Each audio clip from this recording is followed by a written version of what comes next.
Ja, hallo. Zum Jahresende hin machen wir ja eher lockere Plaudervideos, was natürlich nicht ausschließt, dass man dabei auch noch was lernen kann. Aus euren Kommentaren weiß ich, dass es einige gibt, die den Kanal nutzen, um sich auf ihre Amateurfunkprüfung vorzubereiten. Und ich freue mich, wenn ich mit meinen Videos etwas helfen kann. Offenbar gibt es doch noch einige, die sich dafür interessieren, auch wenn die Faszination für den Amateurfunk etwas nachgelassen hat, seit man mit dem Smartphone praktisch jeden auf der Welt erreichen kann. Wenn ich mich so umsehe, wissen viele Jugendliche heute nicht mehr viel mit ihrer Freizeit anzufangen. Und da ist das noch eine sinnvolle Beschäftigung.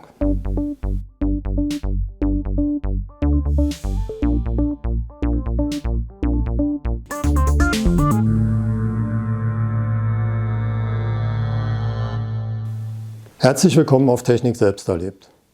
Bis vor kurzem war der Amateurfunk eine Zweiklassengesellschaft. Den Einstieg bekam man mit der Amateurfunkklasse E, mit der man etwas eingeschränkte Rechte hat. Für die Profis gibt es die Klasse A, mit der darf man alles machen, was in Deutschland im Amateurfunk erlaubt ist.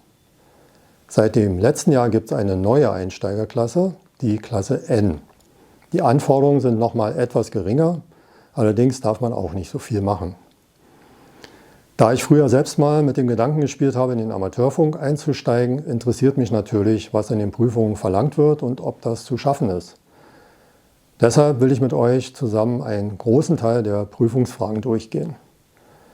Für wen könnte das interessant werden? Na, zuerst mal für mich, dann für alle, die interessenhalber mal etwas tiefer in das Thema Amateurfunk hineinschnuppern wollen. Ich werde ja nicht nur einfach die richtigen Antworten nennen, sondern auch etwas dazu erklären. Sollte etwas nicht ganz korrekt sein, schreibt das in die Kommentare. Ich bin ja auch nur ein interessierter Laie. Drittens ist es natürlich eine schöne Übung für die, die kurz vor der Prüfung stehen. Und viertens interessant für alle, die mit dem Gedanken spielen, sich mit diesem Hobby zu beschäftigen und wissen wollen, was auf sie zukommt. Den kompletten Fragenkatalog könnt ihr euch in Buchform besorgen. Die Fragen, die wir uns hier ansehen, findet ihr auch auf der Seite 50ohm.de oder ihr könnt sie euch bei der Bundesnetzagentur als PDF herunterladen. Wie läuft die Prüfung ab? Natürlich bekommt nicht jeder die gleichen Fragen. Besonders euer Nachbar bekommt einen anderen Fragebogen, damit ihr nicht so einfach abschreiben könnt. Was es etwas vereinfacht, ist die Tatsache, dass ihr zu jeder Frage bereits 4 mögliche Antworten bekommt. Ihr spielt also das Spiel 1 aus 4. Das bedeutet auch, ohne etwas zu wissen, liegt ihr mit 25% Wahrscheinlichkeit richtig. Es gibt auch immer nur eine richtige Antwort, anders als bei der Führerscheinprüfung, wo auch mehrere Antworten möglich sind. Solche Prüfungen sind nur bedingt geeignet, den wahren Wissensstand abzufragen. Mir wären da offene Fragen lieber, aber ich verstehe auch, dass die Auswertung dann wesentlich aufwendiger wäre. Es ist einfacher zu sehen, ob A, B, C oder D angekreuzt ist. Man kann die Fragebögen dann sogar einfach einscannen und der Computer ermittelt das Ergebnis. Vielleicht macht man die Prüfung heute auch schon direkt am Bildschirm, ich weiß es nicht. Weggelassen habe ich die Fragen, wo es um reinen Lernstoff geht, weil das hier langweilig werden würde. Also so etwas wie, was steht in welcher Vorschrift, oder welchen Frequenzbereich umfassen die einzelnen Amateurfunkbänder. Da kann man nichts erklären oder sich logisch herleiten, das muss man einfach wissen. Trotzdem sind es am Ende fast 150 Fragen geworden und die können wir nicht alle heute behandeln. Das würde ein 3-Stunden-Video werden. Erst wollte ich 4 Videos daraus machen, aber ich denke, es ist besser, das in 5 Teile zu teilen.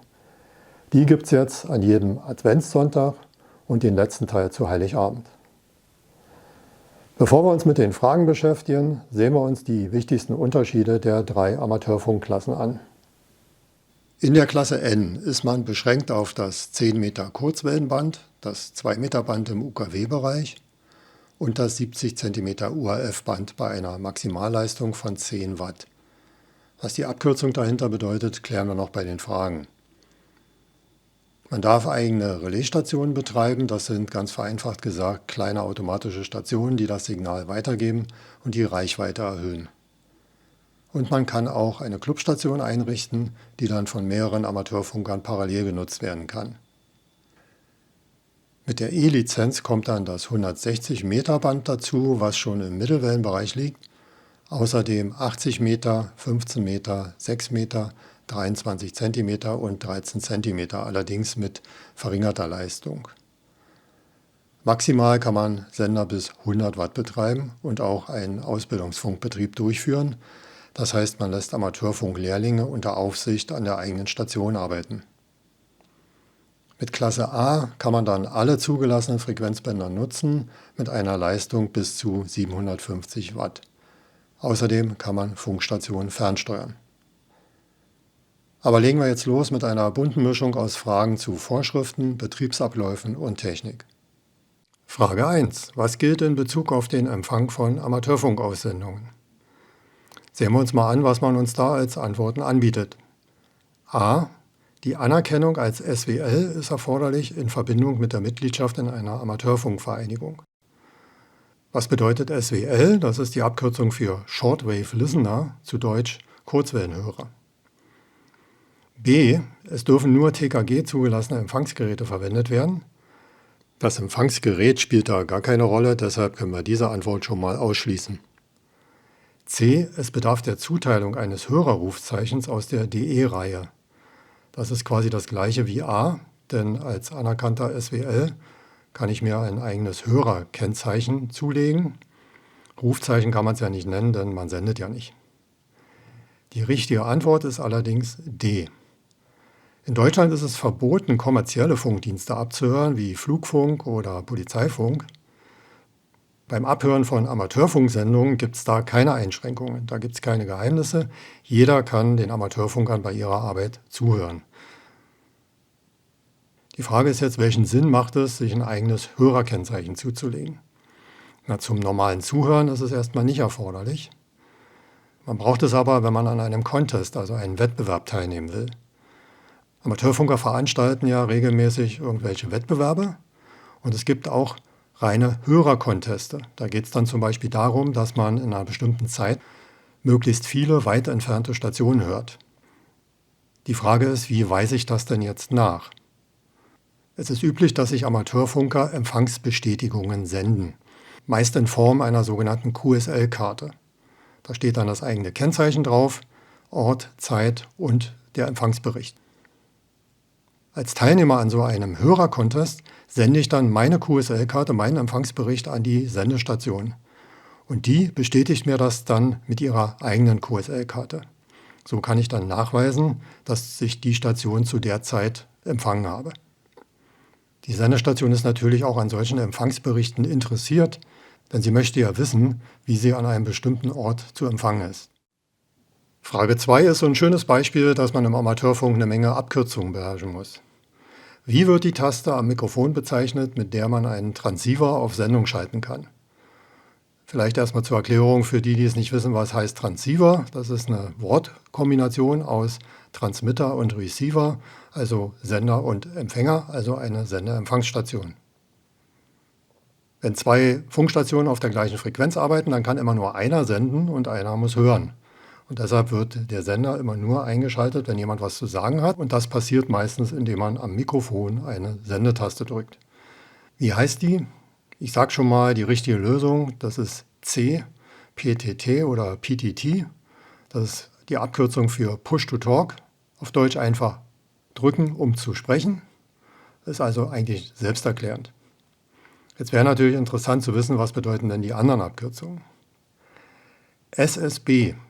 Das steht für ein Modulationsverfahren, Single Sideband, also Ein-Seitenband-Modulation. Wenn ihr dazu ein bisschen mehr wissen wollt, dann könnt ihr euch nochmal das Video zur Amplitudenmodulation hier auf dem Kanal ansehen. Kurz gesagt, bei Ein-Seitenband-Modulation lässt man den Träger weg, der nur eine Menge Energie schluckt und keine Information enthält. Und das zweite Seitenband, das bei einer Amplitudenmodulation entsteht, das enthält auch keine zusätzlichen Informationen, denn das ist ja nur eine Spiegelung und kann deshalb auch weggelassen werden.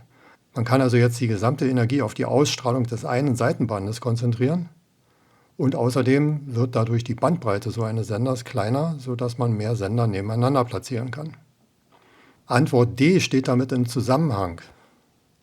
Das ist die Abkürzung für Receiver Incremental Tuning. Um ein Seitenbandsignal wieder zu demodulieren, muss ich im Empfänger den nicht mehr vorhandenen Träger rekonstruieren. Das heißt, ich habe einen eigenen Hochfrequenzgenerator im Empfänger, mit dem ich diesen Träger wiederherstelle.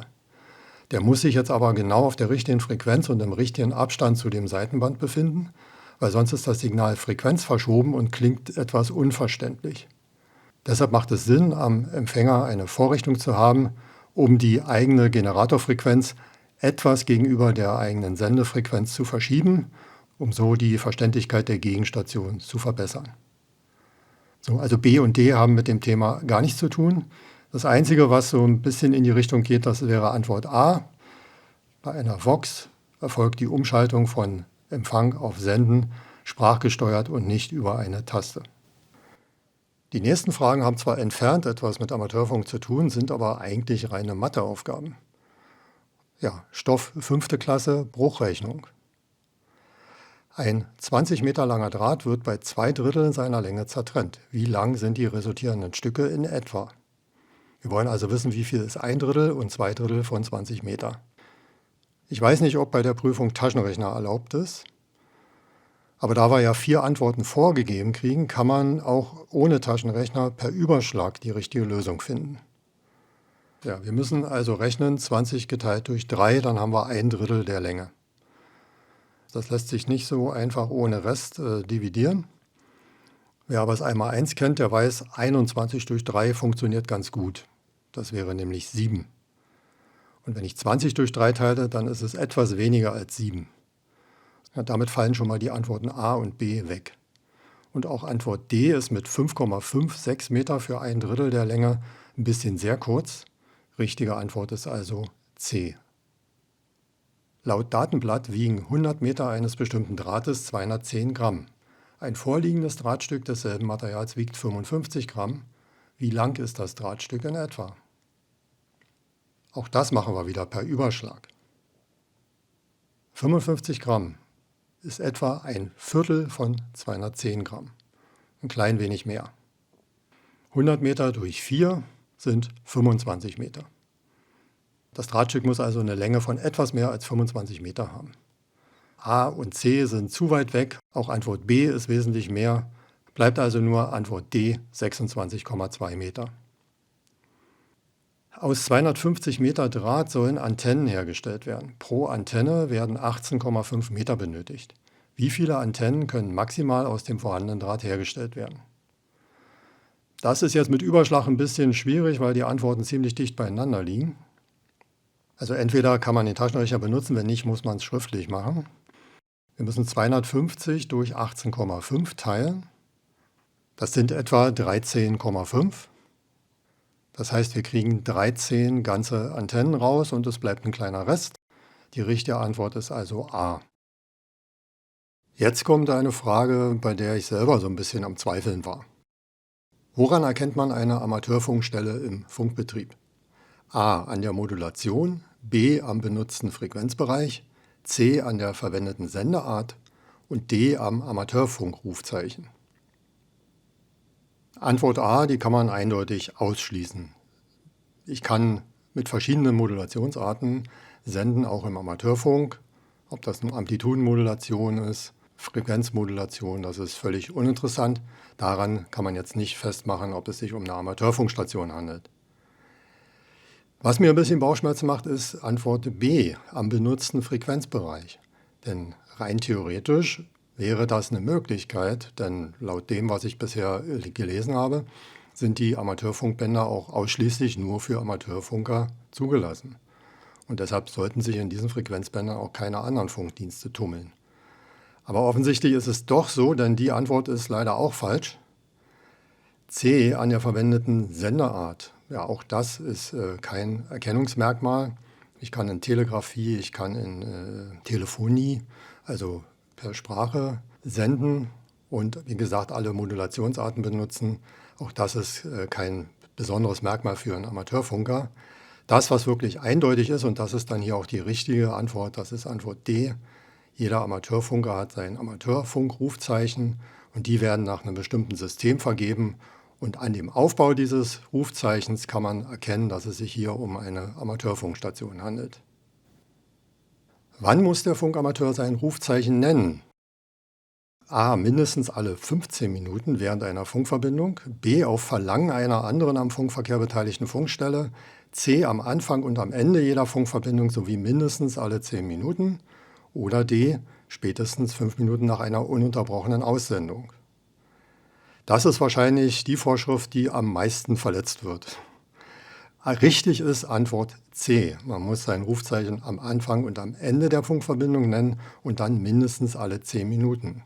Wenn man sich aber mal auf dem lokalen 80-Meter-Band abends umhört, wenn dann so einige Runden von mehreren Amateurfunkern sich zusammenfinden, da ist mir bisher nicht aufgefallen, dass da jeder alle 10 Minuten sein Rufzeichen nennt.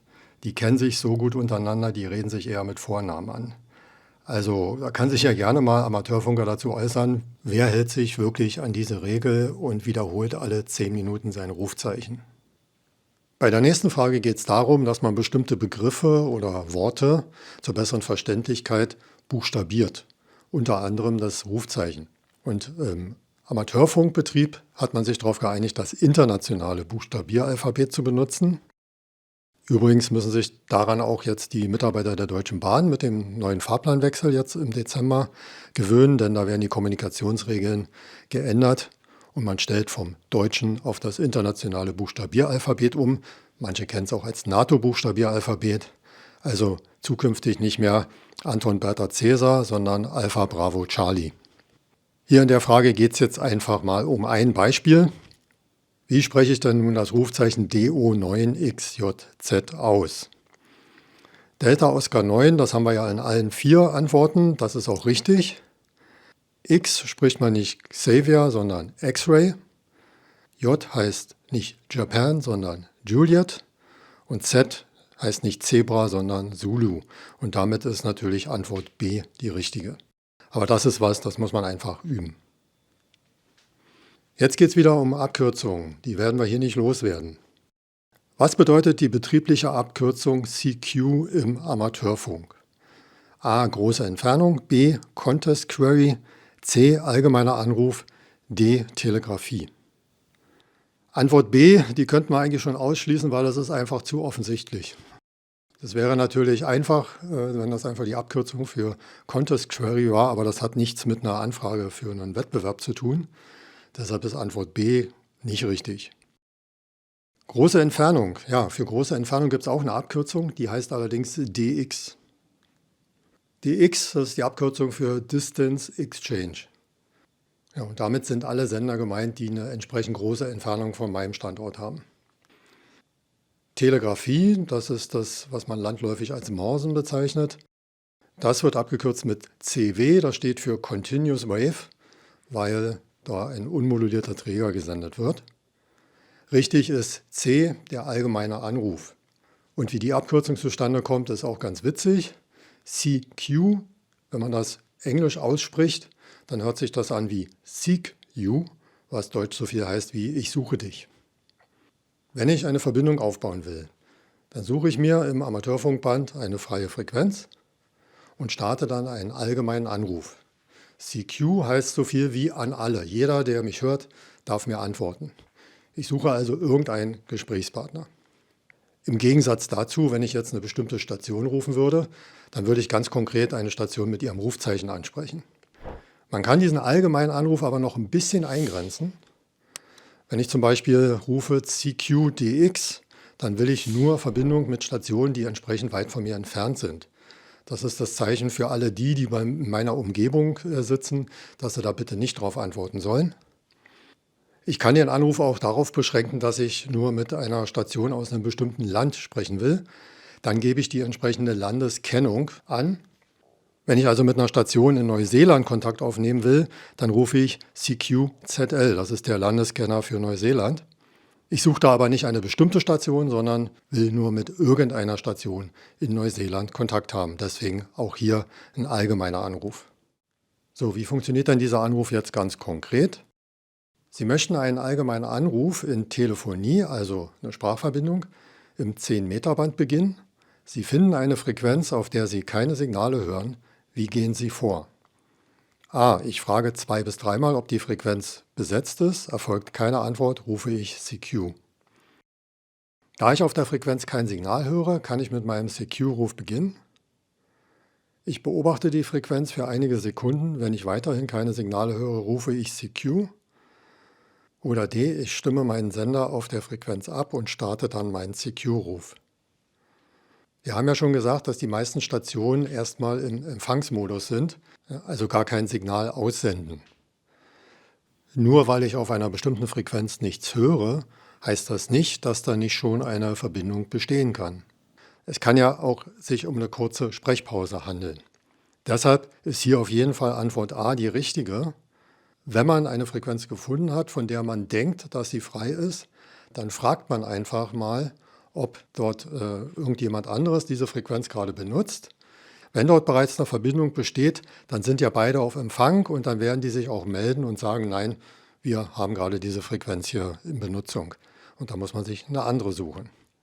Die anderen 3 Antworten sind einfach so nicht richtig. Wie können Sie eine Amateurfunkverbindung zum Beispiel beginnen? A. Durch mehrmaliges, bei schlechten Ausbreitungsbedingungen häufiges Aussenden der Abkürzung CQ, des eigenen Rufzeichens und der Q-Gruppe QTH mit Zwischenhören. Für die, die das auch noch nicht wissen, es gibt eine ganze Reihe von Abkürzungen, die mit Q beginnen, die sogenannten Q-Gruppen. Warum benutzen Amateurfunker so viele Abkürzungen? Nur am Anfang wurde ja im Amateurfunk hauptsächlich in Telegrafie gesendet. Und beim Telegrafieren möchte man natürlich möglichst wenig Zeichen übermitteln. Und deshalb hat man vieles eben halt abgekürzt. Die gängigen Q-Gruppen, die kennt jeder Amateurfunker. Und QTH ist einfach die Abkürzung für meinen eigenen Standort. Ja, es ist aber nicht üblich, dass man bei einem allgemeinen Anruf schon seinen eigenen Standort angibt. Man kann mich ja anhand meines Rufzeichens schon identifizieren und weiß zumindest, aus welchem Land ich komme. B. Durch das Aussenden Ihres Rufzeichens und den in der IARU, das ist die Internationale Amateurfunkervereinigung, festgelegten Aufasttones von 1750 Hertz, durch den die abhörenden Stationen ihren Verbindungswunsch erkennen. Auch das ist nicht richtig. Dieser Aufastton von 1750 Hertz dient normalerweise dazu, eine Relaisstation zu aktivieren. C. Durch wiederholtes Aussenden der internationalen Q-Gruppe QRZ mit angehängtem eigenen Rufzeichen und dem Abhören der Frequenz in den Sendepausen. Jetzt müsste man natürlich wieder wissen, was bedeutet QRZ.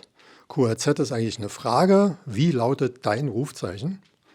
Ja, bei einem allgemeinen Anruf fragt man ja nicht irgendjemand, der zuhört, nach seinem Rufzeichen, sondern es antwortet eben der antworten möchte. Also macht es auch keinen Sinn, die Q-Gruppe QRZ auszusenden. D. Durch Benutzen der internationalen Betriebsabkürzung CQ bzw. mit einem allgemeinen Anruf, mit einem gezielten Anruf an eine bestimmte Station oder mit einer Antwort auf einen allgemeinen Anruf, jeweils mit Nennung des eigenen Rufzeichens.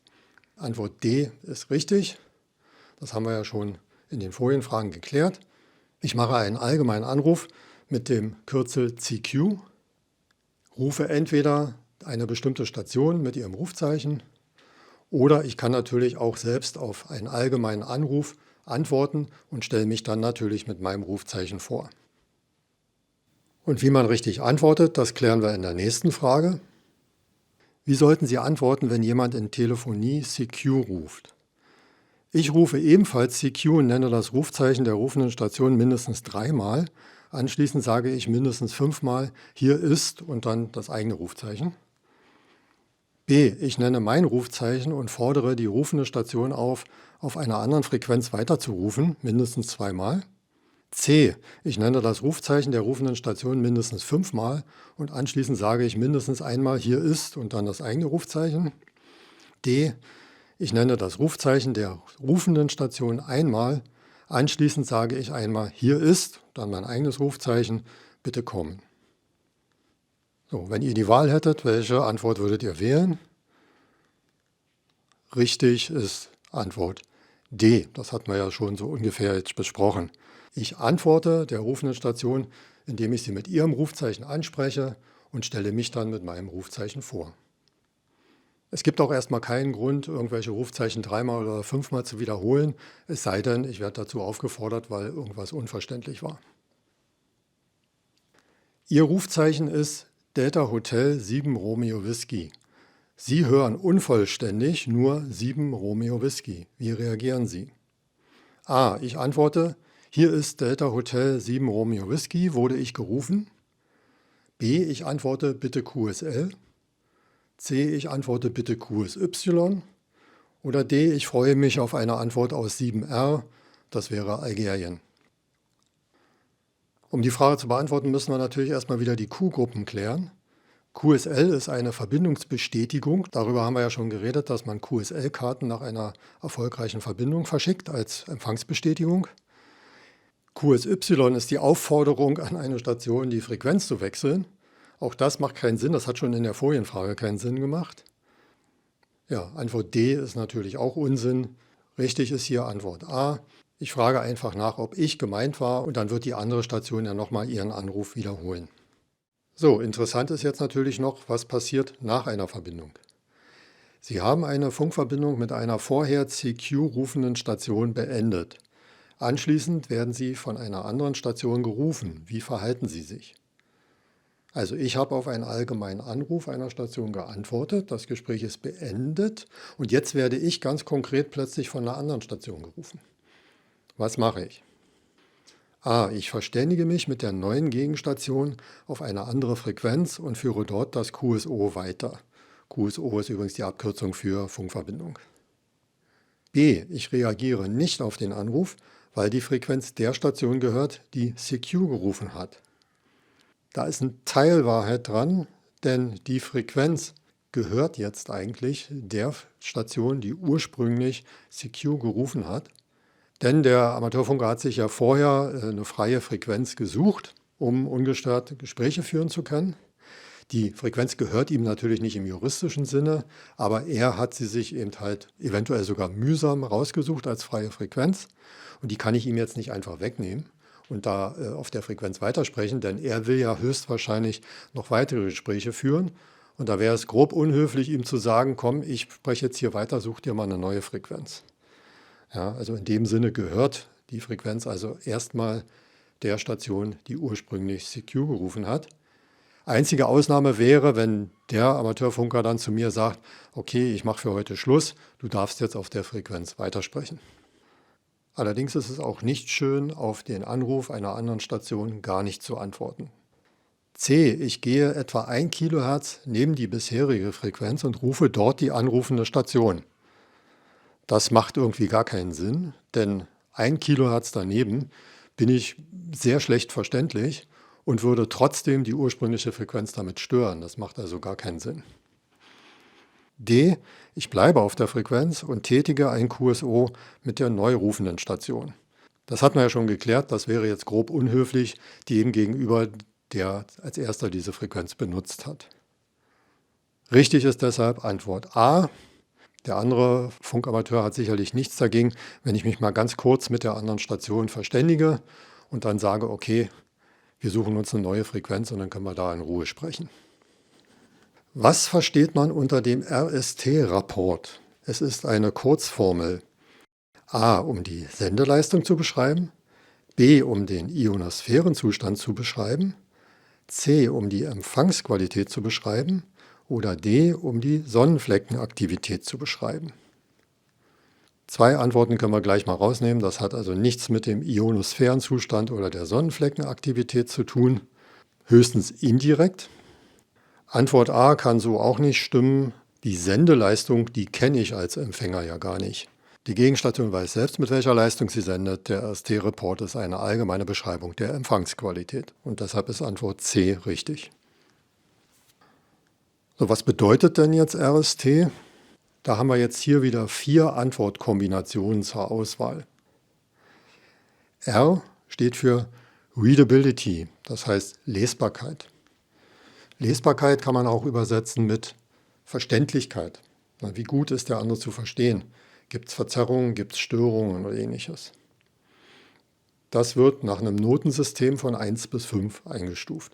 1 wäre schlecht und 5 wäre die beste Lesbarkeit oder die beste Verständlichkeit. S steht für die Signalstärke. Die wird in 9 Stufen, also von 1 bis 9 angegeben. Und dazu gibt es an den meisten Funkstationen ein Messgerät, das sogenannte S-Meter. Das zeigt mir dann die Signalstärke an und dann kann ich den entsprechenden Rapport geben. T wird meist nur bei Telegrafie benutzt. T steht für Tonqualität. Und auch die wird in Werten zwischen 1 und 9 angegeben. Die schlechteste Bewertung wäre also 3 mal die 1 und die beste Bewertung wäre dann die 599. Manchmal hört man dann auch sowas wie 599 plus Möbelwagen. Das ist dann nochmal eine witzige Umschreibung von Amateurfunkern, die dann sagt, okay, also besser geht's nun wirklich nicht mehr. Das ist eine bombastische Verbindung. An der Stelle machen wir erst einmal einen Cut und setzen das dann in der nächsten Woche fort. Bis dahin.